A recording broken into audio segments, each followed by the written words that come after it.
know me from the previous conversations we are having with the industry leaders and different personalities.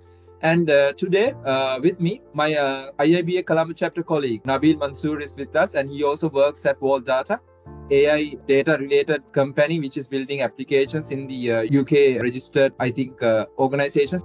We'll correct when we are going with the conversation. We'll go more into that. And also, our chief guest today is Shahid Mian. So he's the head of data science at Vault Data, and really glad to have you today, Shahid. So we'll be covering the topic of data and the future and business analysis, how everything is going to shape in the unknowns which are going to come. So Nabil, you have something to to introduce about yourself. First of all, working in a AI-related, data-related company and doing this kind of working with this kind of technologies. Thanks, Eksara, and it's an honor to be a part of this forum, and especially inviting our head of data science, Shahid Mian, onto this conversation. And the domain is extremely exciting because we're dealing with a lot of data and AI and analytics, etc. It's something, data is like basically the newest currency for every organization, for every company.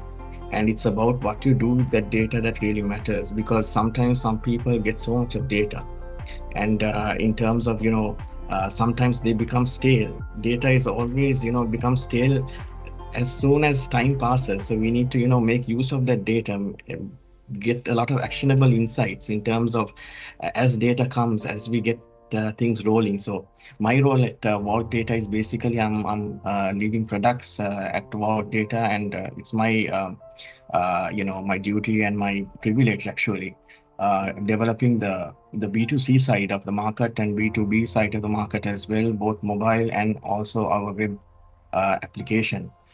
So making those two platforms extremely successful is my part of the domain, and I have to work with many cross-functional teams as well, with our engineering, with our QA, and we are heavily into R&D, and I believe Shahid will kind of explain on that as well. So it's actually a privilege to be a part of this interview. Thank you, Eksara.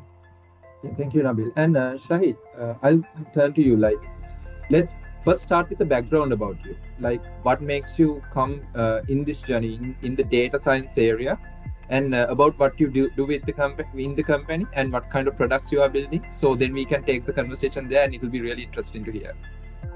Well, thank you very much, Nabeel and Eksara, for having this opportunity to join this very exciting, stimulating discussion about this whole field of artificial intelligence, data, new regulations which are coming out, but really the sort of advances which have been made in the past few years within the field of artificial intelligence. So you may not be aware, but I'm a scientist by training, now over 30 years. And strangely enough, my background is not just pure data science, but biology, biomedical science by training. But we've had, even within the field of biomedical science, we've had so many issues of generating vast amounts of data, being able to analyze that data and gaining information which is pertinent to patients. So it's really been using that sort of core technology, data generators, and for that sort of period of time, we've been swamped in huge amounts of data. So we're really, how do we filter that data? How do we gain that meaningful information and be able to sift through that large quantity of data? So that really prompted me around about 20 plus years ago to actually start using artificial neural networks as a potential solution for sifting through this data and gaining or identifying patterns which were relevant to the problems that we were trying to solve. So really, it's been a kind of journey.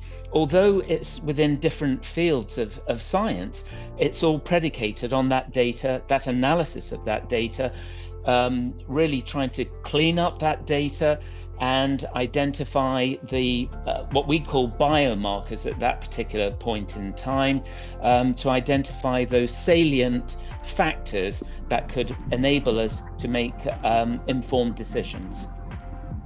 Yeah. So I had the opportunity just over a year ago to join Vault Data, and they were really driving the science forward of what we call zero-party data. And this is where, and we'll elaborate on this in a little while, but zero-party data is where you actively engage with your consumers, your customers, and they will share certain aspects of their data. Now, obviously, it must be done with consent, full transparency, but if we can get key pieces of information from our consumers, then it enables us to elicit patterns, insights that are really relevant to them. So in terms of marketing, potential promotions, then it becomes very much tailored towards that individual. It doesn't, as Nabeel was saying about, kind of stagnant data, old data. How much data do you keep? Because as we know, there is a cost to storing this data. So it's really changing the dynamics from many different levels, from a data governance, from a data compliance. How much data do you keep? What do you perceive as relevant, irrelevant information? So we've got a lot of tools, very powerful tools at the moment, but it's also raising its own challenges for data companies such as Vault. So great business opportunities, but also at the same time, lots of challenges that we face. And also within the UK, and you may have heard within Europe and a lot of other national governments are bringing out AI acts. So there are things that we've got to be very careful of, such as AI, and I've seen this 20 plus years ago when I was looking at biological samples. There is bias within AI. So which data sets do you take? Are they representative? Can you develop your models? Are you missing things? Could you marginalize certain communities? So yes, it's a massive opportunity, but also things that we've got to be very careful of as we move forward with this very exciting technology. Yeah, and Shahid, when you told about that you have a background about biology, so something came to my mind also. I think even the beginning of artificial intelligence, like beginning of neural networks, I think all this goes back to like the ages of perceptron and how they were actually calculating and thinking about how in the cranial age how those animals they developed the eye, and then they were actually designing the eye and how those sensors have been working. And also it's a really nice path to actually start your career, like with biology and then to neural networks. I think at your age, I think things like this happen. Might be AlexNet and ImageNet coming, and the data becoming the new thing.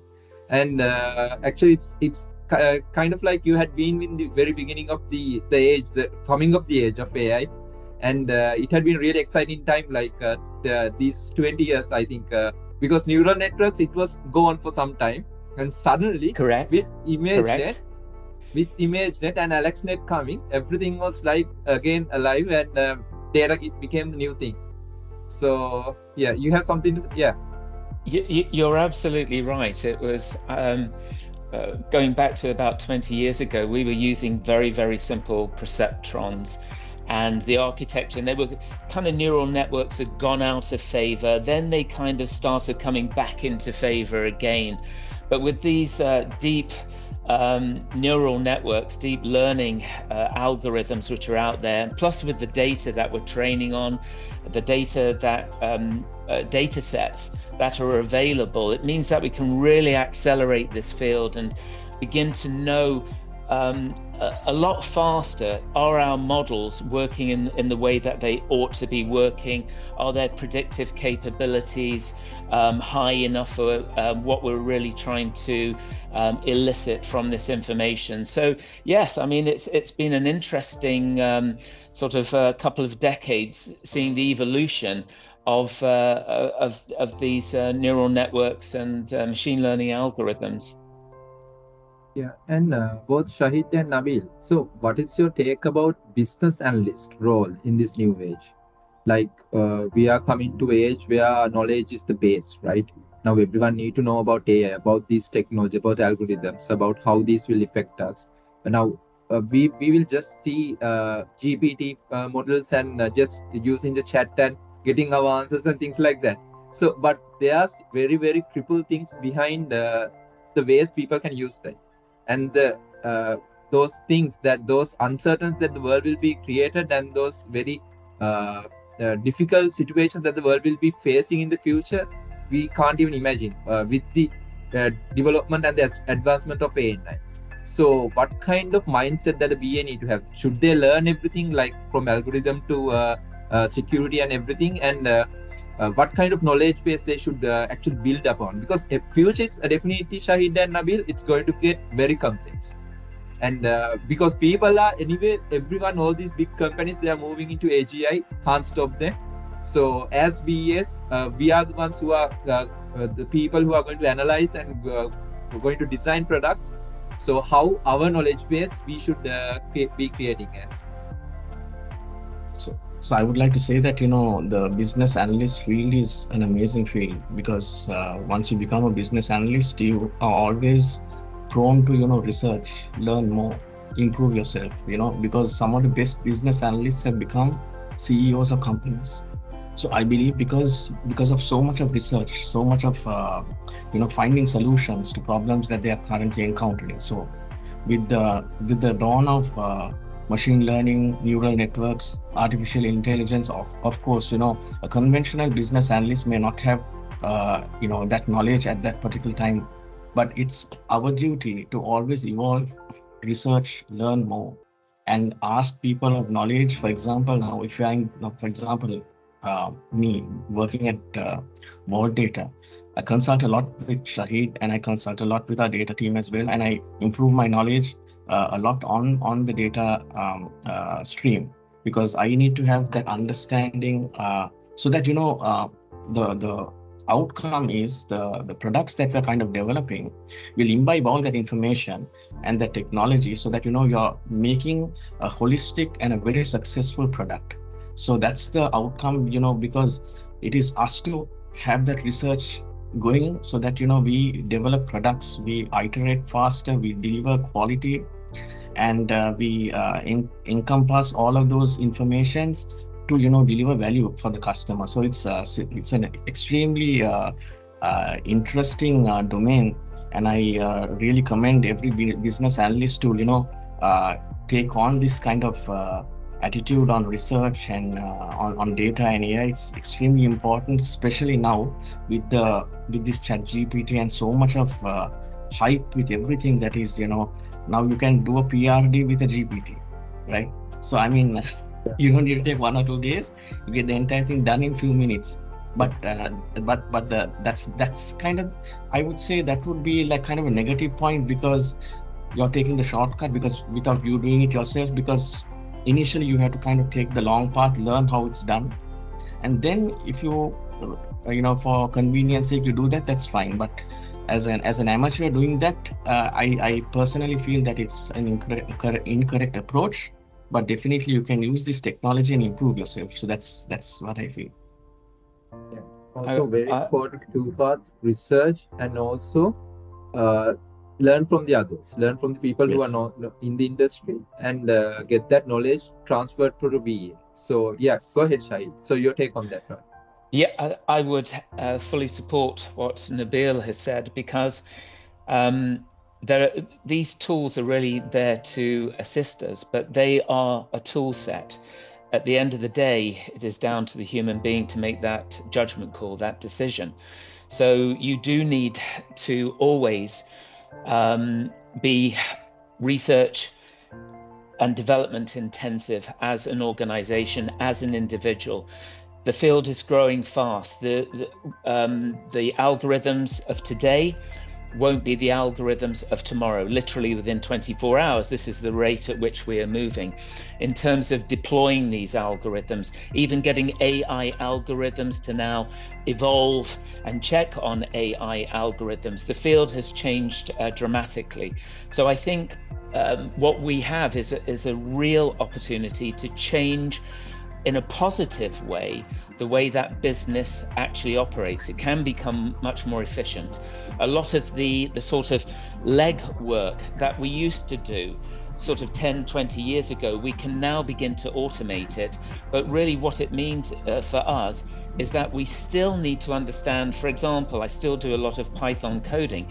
I use tools such as GPT and GitHub Copilot to assist with that coding, but it still means I'm in control. I know what I want, I know what I'm trying to develop in terms of a product for our customers, but it doesn't mean to say that you just simply let the computers do all of the legwork, because coming back to our sort of governance of AI, the ethics of AI, if you don't know what these tools are and they're making recommendations, they could be causing potential harm or marginalization towards your customers.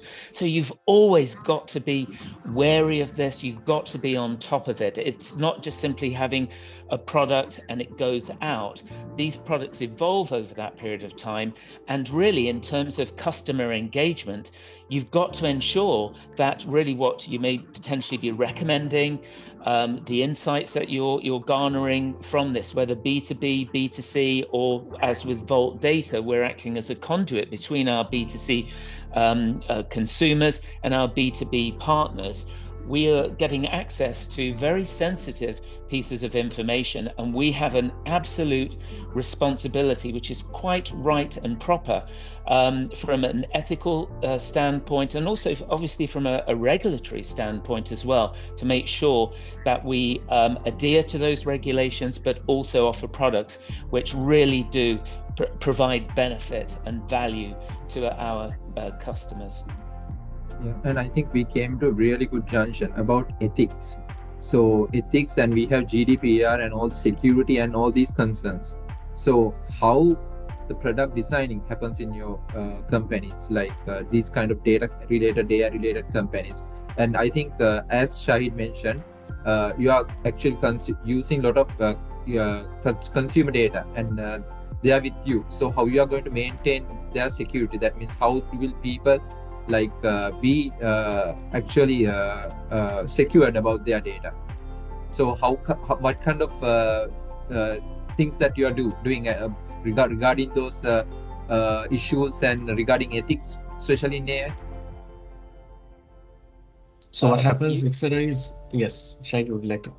No, you please go ahead, Nabeel. So what happens as products, Eksara and BA, it's important that we understand the legalities of the country that we're kind of developing the products for, because being in Sri Lanka currently, we have the Sri Lankan law, but we are developing products exclusively for the UK market, and it's important for BAs to understand the legalities, especially products, so that because if your analysis takes you to a particular route that compromises the legality, then that's going to be a huge factor in terms of fines that the product can incur. So it's important that dimension as well in terms of legalities. With that, we have to have an understanding in terms of what our clients and our businesses really require. So that also has a little bit of a research factor, because everyone wants, for example, if you're in marketing or if you're in sales or if you're in logistics, everyone has some kind of KPI. At the end of the day, they want to achieve something at a lesser cost, and they would like to do something with the click of a button without doing so many steps, right?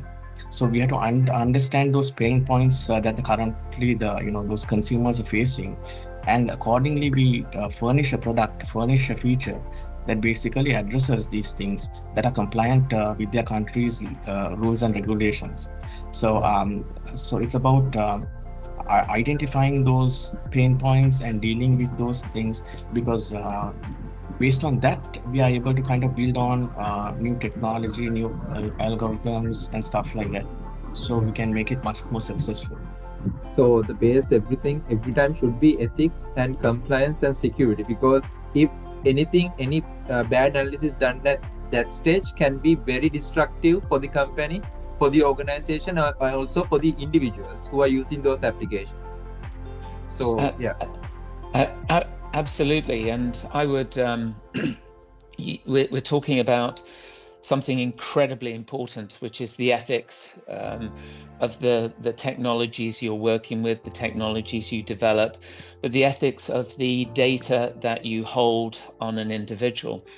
And Vault data are in the process of setting up a board, a governance panel of internal, external stakeholders. So there's that transparency about how we move forward. But if I come back to my sort of background in terms of sensitive data, I was working in a tertiary care hospital, and we were diagnosing genetic disorders of individuals. So that was treated with the utmost of sensitivity, and quite rightly so. It is personally identifiable information, it is medical information which pertains to that individual. And as we move forward within this new arena of data, your Twitter accounts, your Facebook accounts, there has been a lot of utilization of that data without necessarily the consent of the individual or the knowledge of that individual in how their online digital fingerprint is being utilized. Whereas if you were to go to a hospital environment, you would be consented for any sort of procedure. Yet the information is equally sensitive. Online activity, could be banking activity, maybe where you're located in the world.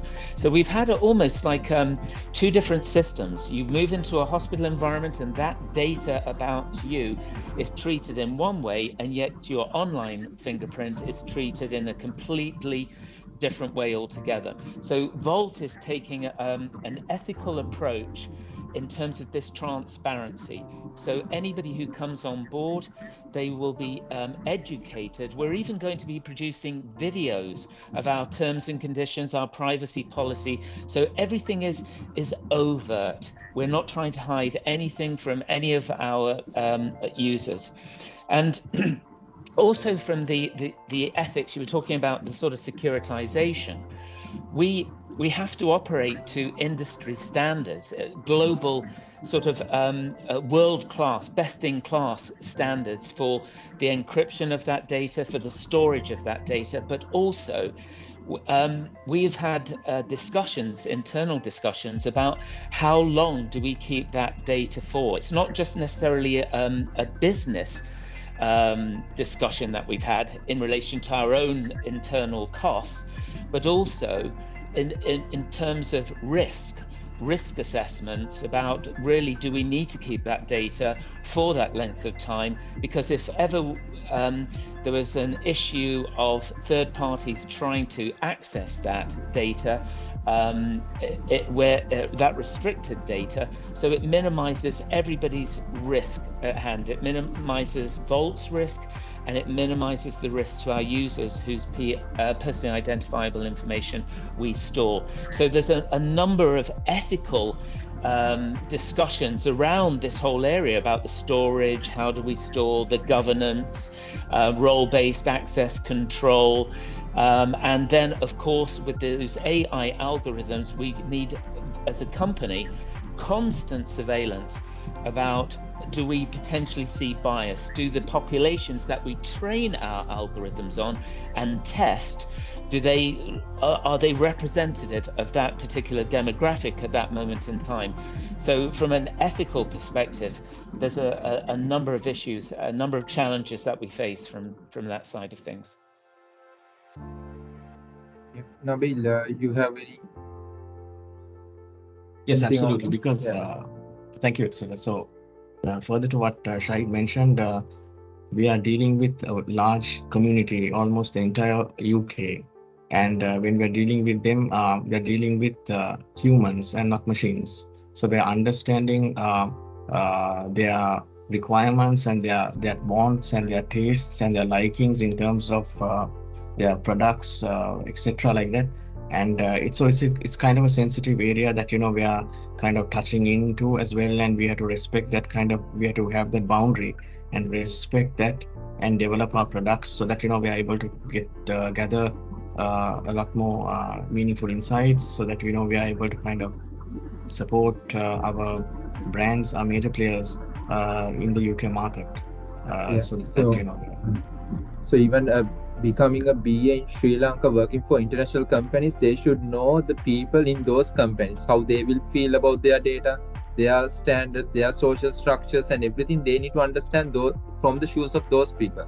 So even Nabeel, absolutely. and I think it's a very challenging work you are doing, but it's a very good skill to have empathy about those people and to develop that as a BA, and it's a very important thing going forward in the industry and also in the future that we are going to look into.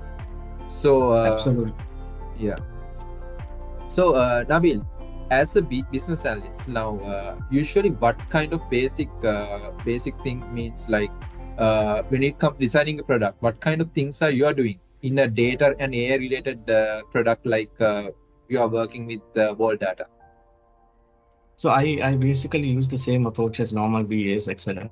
And because the thing is, when we're working as a business analyst, or in my case as product, basically you're working with a diverse team, and this team may not have entire knowledge on exactly what you are having in your mind. So it's very important to kind of story tell and inform inform your team in general that look, guys, this is the product that we're kind of conceptualizing, designing, and this is the end goal, and this is where we are, where we're trying to reach this milestone and that milestone, so that we give them this impression, okay, there is great value on the product, they see value and they are motivated towards achieving that value.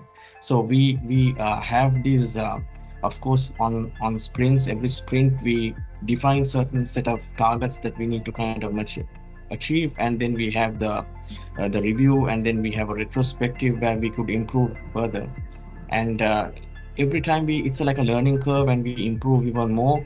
And it's upon the BA or the product to keep the motivation very high, keep empathy at the highest, because sometimes some developers or some QAs, they may face certain problems. Sometimes they may have weaknesses in understanding certain codes, or maybe some difficulties. So in which case, even if you are not a technical BA, or if you are not a technical product manager, whatever, you have to have that empathy on trying to solve that problem for him, so that you bring in more added value as a team player.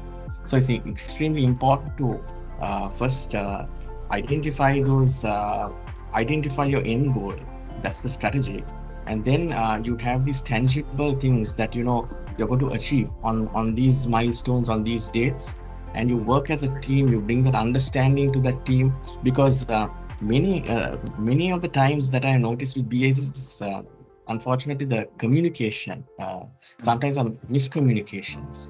So sometimes when you communicate something, it may not go clearly with other clear team members. So it's important that you communicate it really, really well, so that everyone understands your point of view. So sometimes they can challenge you, and in that case, you have to be really mature and humble enough to accept that if you're wrong, so that you could probably correct the approach even further. So that so as a team, you're able to kind of meet up with senior stakeholders, external stakeholders, internal stakeholders, and perfect your understanding of what the product is, and communicate that vision, so that everyone will be kind of very much impressed on your analysis and on your commitment towards the company in general, so that you can go very far as a BA or on the product space. Yeah. For the interest of the viewers, Nabil, if I ask from you, what kind of tools that you are using, like quickly name what kind of tools that BS at Volta is using, like Jira or So what kind of, yeah. So we primarily use Jira for all our ticketing and systems and stuff like that. And we highly use Confluence as well on documentation. And then I love using Micro for all the wireframes and stuff like that. I prefer that over Figma. I mean, I use Figma as well, but Micro is something that is my personal favorite. And so apart from that, those are the main tools that I kind of use mostly. And so with that, you are able to create a lot more clarity, because at the end of the day, sending an email is only assigned for that particular staff of people. But when you broadcast it to everyone, everyone has that knowledge. So it's important that we Even broadcast the making it message. pictorial is very important. Like they see Absolutely. the visually Pictorial. what's Yes. in the mind of the person. Visual representation is very important for others Mock-ups, to understand. yeah, Yeah. mock-ups, wireframes, anything pictorial, so that everyone, Agreed. even stakeholders who are non-technical, they see, wow, okay, this looks good, right? So then our design team can work on the designs and get approvals and stuff like that, and then basically we dive into the granular level of details, and then we iterate over those things. So it's simple. Yeah, so even Shahid would agree because now we have Power BI, Tableau, and different visualization tools. But ages before that, BS were using UML and different activity diagrams to do the same thing to visualize. So that's the basic idea, like to gain insight, to get the knowledge easily, to understand. So that's the basic, the root of how human functions are happening. Easy people grasping things and things like that.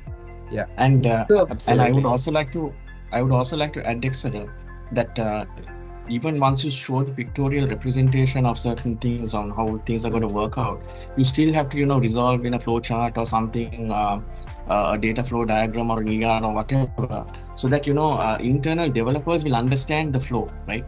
Because yeah, that's how it's going to get communicated. Because they may understand the pictorial representation of what we are yeah. trying to say. Even Nabeel, you are having data scientists also working with you, right? So you are Yeah. using those diagrams for them to also understand for their work also. Like what kind of diagrams Yeah. you are using for data scientists? For data scientists also, we use that kind of flow kind of diagrams, because for them to understand what needs to be really achieved in terms of the flow. But they are themselves equipped with their knowledge, etc. So they have their own kind of system. I think Shahid will be able to kind of explain that more, because I, it's more onto the data realm. Yeah, what I Eksara, was going to please. say, you hit on very important points, which is about communication, and we all come from different backgrounds, and you may, for example, portray a particular scenario, and if you've got 5 people in a room, maybe all 5 have a slightly different version of what you think that end goal happens to be. So yes, we use a lot of these tools, the Miro boards, the Confluence, the Jira, for version control, Bitbucket, but even now we still use whiteboards and the old-fashioned pen to convey just to make sure that we are all singing from the same song sheet. And we can, even after maybe an hour or so, think, oh no, what about this? So there are different forms of communication. I still, because I'm 57 years old, I'm quite old, I grew up with I still have them, fountain pens and paper, and I still use this. If I've got some ideas, I will sometimes just start with a bit of pen and paper for my own clarity. So I think there are many different ways. There are many different avenues that we can pursue for this. But I think once we've got that ideation in place, then it becomes much more formalized in terms of that documentation and the implementation of that process, systems and processes, from whether marketing, whether from sales, customer support, the technical side of things. It is very much a holistic approach, and we've all got to ensure that we play our part, because if we have a breakdown in the system, then that's really where we can cause a lot of issues for our customers. Yeah. So Shahid, that point, that means like even a very single data, that means even a very single detail about some kind of a product or some kind of design can be very critical, because if it related to security or something like that, if the other people doesn't understood it properly, then what they develop is something else, and this goes lives and something like where destructive things can happen. Even the regulatory bodies can come behind you.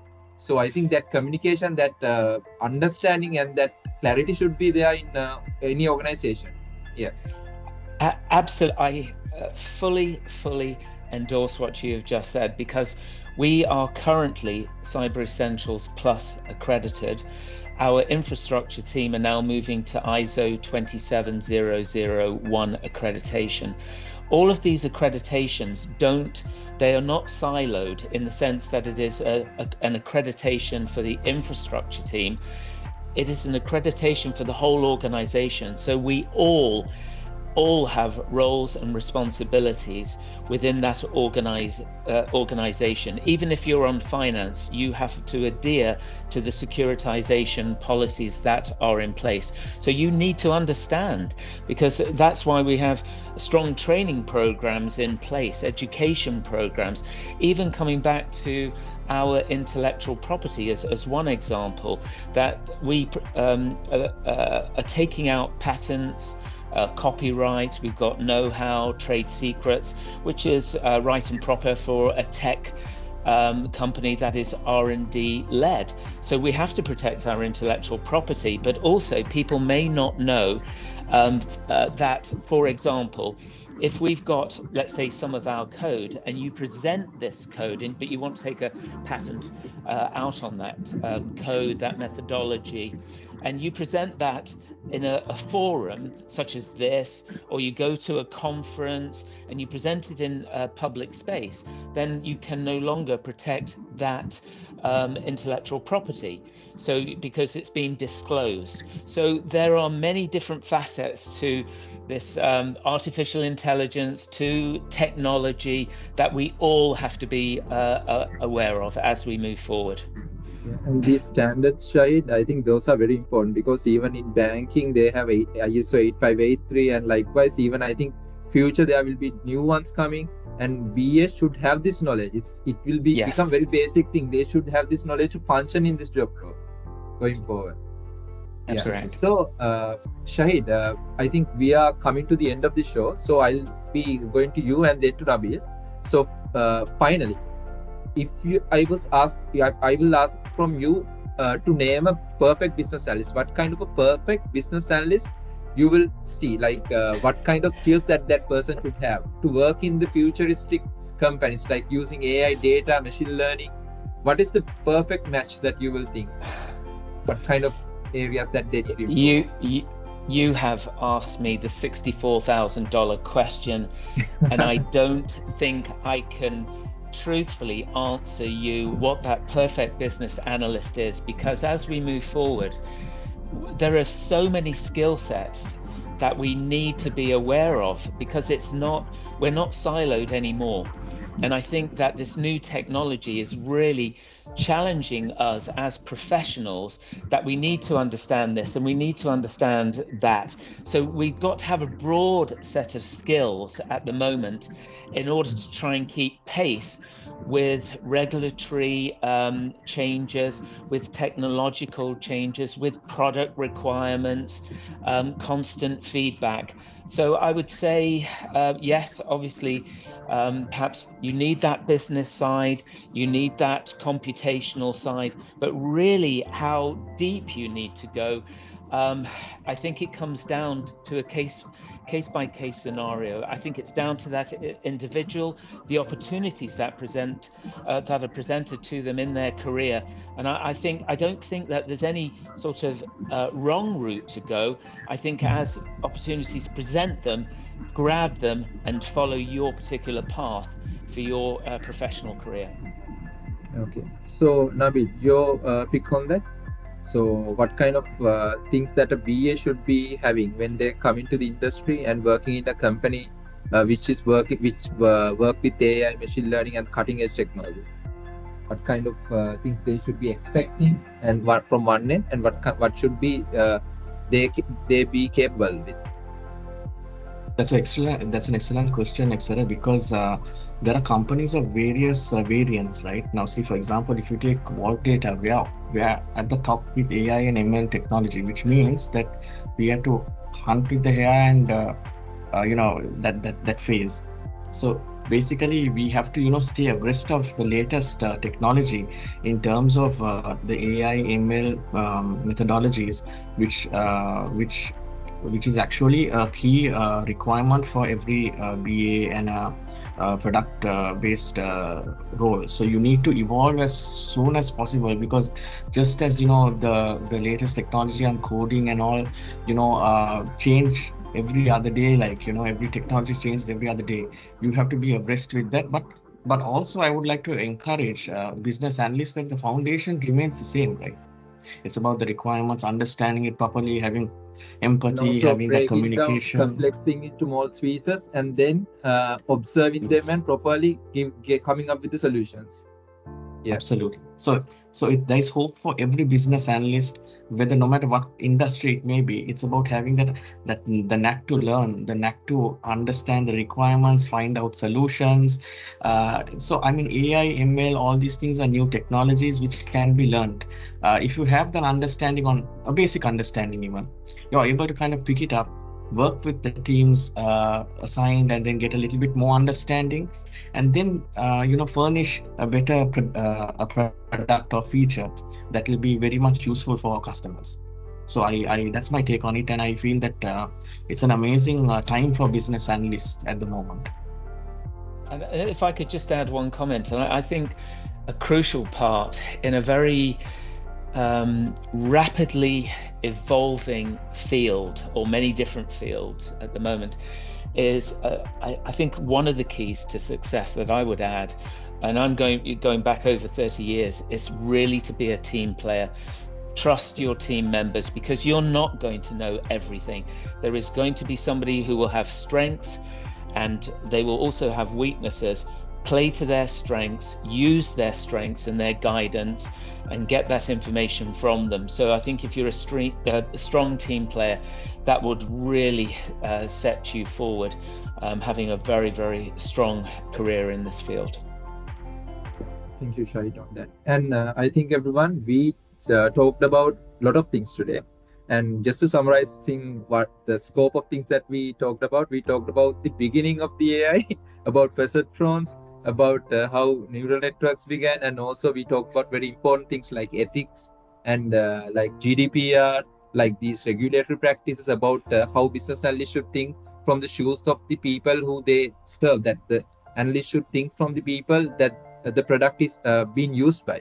So even if you are working from in Sri Lanka, you need to think about people who are in UK. Likewise, there should be the person should create empathy. How that's important. How these products should be uh, thought very uh, thoroughly before it's been developed. Because if you miss something, it'll really get highlighted very dangerously in the future. So then we talked about how communication is very important. Then we talked about uh, uh, how business analyst skills are being defined in the future. How this analog kind of communication is important, like whiteboard and even pictorial usage. How those are important. And also, I think Shahid mentioned a good point at the end about teamwork. So, guys, I think we had a really good conversation, and thank you, gentlemen, for joining today. And this had been a really good experience for me as well. So, from the IIBA Colombo chapter, we thank you all. Thank both of you. I think Nabeel is one of us. So we thank especially Shahid for actually accepting our invitation, and for being here. And going forward, we will be having more discussions like this, more brilliant personalities like this, and we'll share our thoughts, we'll share our knowledge. So this is IIBA Colombo chapter. This is Analyst Cafe. So thank you, everyone. Have a nice day. Thank you. Thank you, Thank Eksara. you, Thank you. gentlemen. Thank you Yeah. very much. Thank you.